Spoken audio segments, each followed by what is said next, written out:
जय हिंद। कैसे हैं आप लोग? आशा है आप लोग सभी ठीक होंगे। तो फिर हम आ गए हैं आपकी सेवा में एक फिजिक्स के एक क्लास को लेके जिसका आज डे 4 होने वाला है। तो इसमें हम पढ़ेंगे प्रकाश के परावर्तन के बारे में, और साथ साथ हम पिछले क्लास का रिवीजन भी करेंगे कि हम लोगों ने पिछले क्लास में क्या क्या पढ़ा। तो आप एक बार देख लीजिए कि क्या क्या हम लोगों ने पिछले क्लास में पढ़ा था। तो पारदर्शी पदार्थ के बारे में पढ़ा था हम लोगों ने, पारदर्शी पदार्थ। उसके बाद पढ़ा था अपारदर्शी पदार्थ, अपारदर्शी पदार्थ, अपारदर्शी पदार्थ। उसके बाद पढ़े थे हम पारभासी पदार्थ के बारे में, पारभासी पदार्थ, है ना। इनके बारे में हम लोगों ने पिछली क्लास में पढ़े थे। तो पारदर्शी पदार्थ क्या था? जिनसे प्रकाश पार हो जाता है, जिनसे जिन पदार्थों से मीन्स जिनसे प्रकाश पार हो जाता है, या तो आर पार हो जाता है ना, हो जाता है। उसको हम क्या कहते थे? तो उसको हम पारदर्शी पदार्थ कहते थे। उनको हम क्या कहते थे? पारदर्शी पदार्थ। और पारदर्शी पदार्थ क्या होते थे? जिनसे प्रकाश पार नहीं कर पाता था, नहीं कर पाता, वो क्या होते हैं? तो वो होते हैं अपारदर्शी। और पारभासी क्या होते हैं? जिनसे प्रकाश का एक भाग, है ना, प्रकाश का एक भाग या तो एक अंश भाग, प्रकाश का एक अंश भाग ही पार कर पाता है। किनसे? प्रकाश का एक अंश भाग किनसे, किस पदार्थ से पार कर पाता है? तो आप कहिएगा पारभासी पदार्थ से।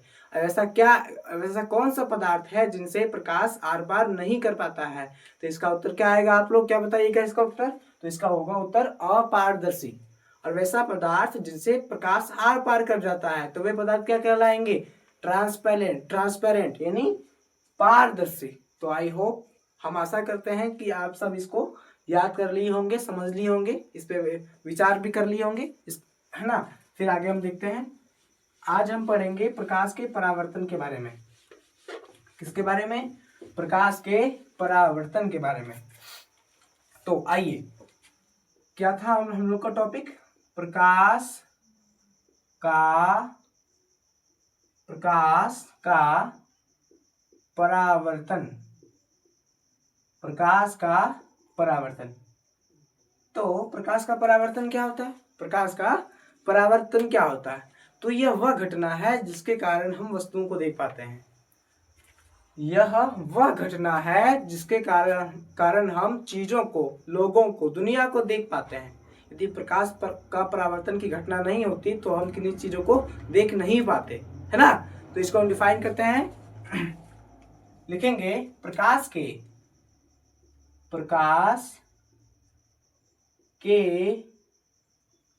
किसी वस्तु पर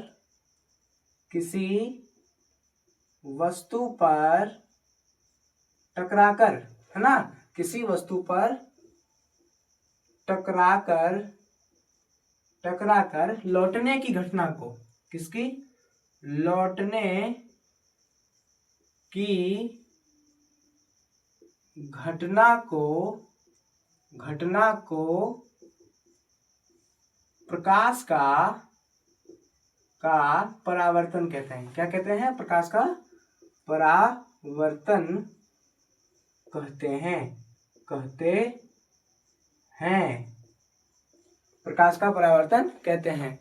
प्रकाश के किसी वस्तु से टकराकर लौटने की घटना को प्रकाश का परावर्तन कहते हैं। देखिए, इस घटना के कारण ही हम वस्तुओं को देख पाते हैं। तो एक पॉइंट याद रखिएगा आप, प्रकाश के परावर्तन के कारण ही, प्रकाश के परावर्तन के कारण ही हम वस्तुओं को देख पाते हैं। हम वस्तुओं को देख पाते हैं। याद रखेंगे आप लोग, देख पाते हैं।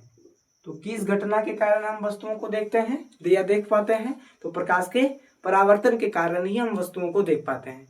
यदि ये घटना नहीं होती तो हम वस्तुओं को देख ही नहीं पाते, हम आप किसी को नहीं देख सकते थे, है ना।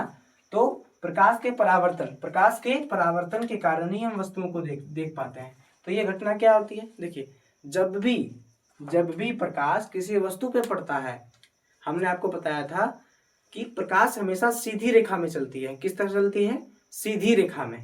कैसी? सीधी रेखा में। जब मान लीजिए कि यहाँ पे कोई चीज रखा हुआ है, मान लो यहाँ पे कोई एक ऑब्जेक्ट रखा है ना। चलिए वहां पे हम एक शेप का उदाहरण ले लेते हैं। ड्राइंग उतना हमको अच्छा से आता नहीं है, लेकिन फिर भी हम ट्राई करते हैं बनाने का, है ना। मान लीजिए है ना, देख लेते हैं इसको। चलिए छोड़िए इसको, है ना। यहाँ पे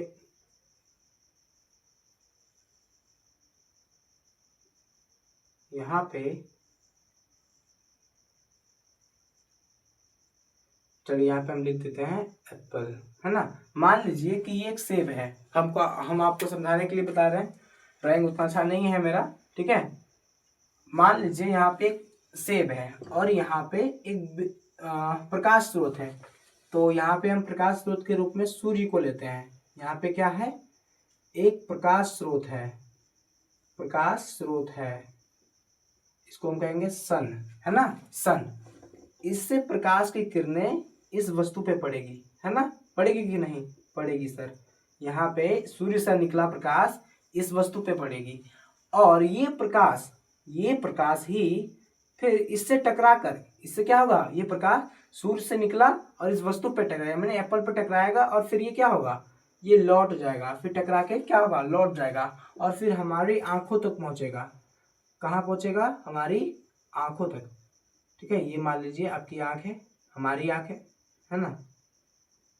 हमारी आंखों तक पहुंचेगा, ये प्रकाश हमारी आंखों तक पहुंचा। अब हमारी आंखों से, कहां से? हमारी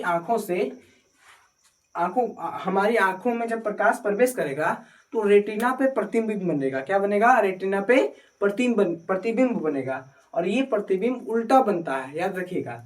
मान लीजिए कि सेब सीधा ऐसा है, ऐसा रखा हुआ है। मान लीजिए कि ये मार्कर है और इस पे सूर्य का प्रकाश पड़ा, तो ये मार्कर यहाँ पे तो सीधा दिख रहा है ना, हमें अभी सीधा दिख रहा है, लेकिन ये इसका जो प्रतिबिंब हमारी आंखों में बनेगा वो कैसा बनेगा? उल्टा, ऐसे बनेगा, उल्टा बनेगा। प्रतिबिंब कैसे बनेगा? उल्टा, क्योंकि वस्तु होगी कैसी? सीधी, लेकिन प्रतिबिंब बनेगा उल्टा।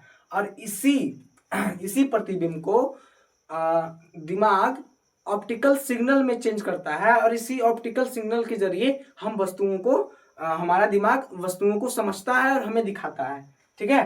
तो कहाँ जाएगा ये? आंख में जाने के बाद क्या बनेगा? तो प्रतिबिंब बनेगा, क्या बनेगा?